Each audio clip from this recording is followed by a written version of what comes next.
আর আপনি না হেসে থাকতে পারবেন না, চ্যালেঞ্জ। আর যদি আপনি একটু হেসে দেন, ভিডিওতে লাইক, চ্যানেলটিকে সাবস্ক্রাইব করতে হবে। আর যদি আপনি হাসি কন্ট্রোল করে ফেলেন, কমেন্টে বলে যাবেন।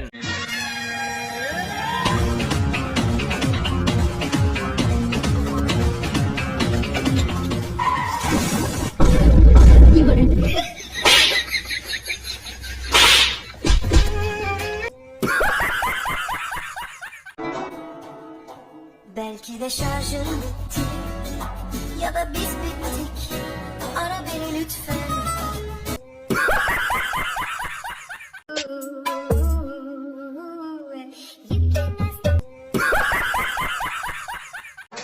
No podrás escapar de mí.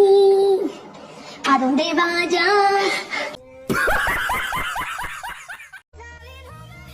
Nothing beats a Jet2 holiday. And right now, you can save £50 per person. That's 200...